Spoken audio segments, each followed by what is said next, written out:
പറയുന്ന ഒരു വാക്കല്ലാതെ ഒരവസ്ഥയിലാണ് നോക്കുന്നത്. സമസ്തയുടെ ജമീയത്തിനെ സംബന്ധിച്ചിടത്തോളം ഇതുപോലുള്ള ഘട്ടങ്ങളിലൊക്കെ ചെയ്യാനുള്ളത്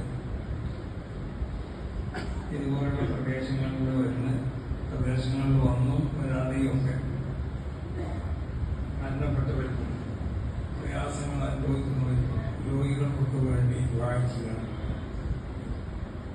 മുസ്ലിങ്ങളുടെ ജമീയത്തുലമ ഇന്നവരെ ചെയ്ത ഏറ്റവും വലിയൊരു ഈ മേഖലയിൽ ചെയ്തുകൊണ്ടിരിക്കുന്ന ഒന്നാണ്. എല്ലാവർക്കും വേണ്ടി വായിക്കുക.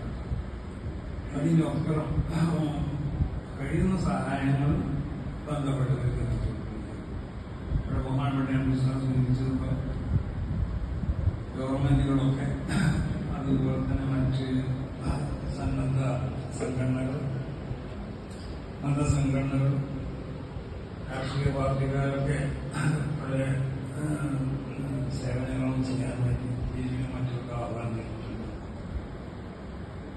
സമസ്തയുടെ ജമീയത്തുകളെയും ആഹ്വാനം ചെയ്തിട്ടുണ്ട്. അതിന്റെ മുൻപ് തന്നെ കണ്ടു തുടങ്ങി മൊയ്തി മാസം ഞങ്ങൾ വരുമ്പോഴുള്ള ഒരു സംഭവം, ഒരു മുസ്ലിം സ്ത്രീ വിളിച്ചു സമസ്തന്റെ ഓഫീസിൽ. അവിടെ പറഞ്ഞു, ഞാൻ ഈ ഫണ്ടിലേക്ക് ഇത്തരത്തിലും തുക ഞാൻ സംഭാവന ചെയ്യുകയാണ്.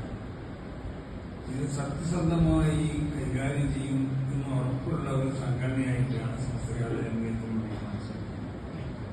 അപ്പോൾ അത് സമസ്തയുടെ ജമീയത്ത് അത് വിതരണം ചെയ്യേണ്ടതായ ചാനലുകളും അതിന്റെ സംവിധാനങ്ങളൊക്കെ ഉണ്ട്.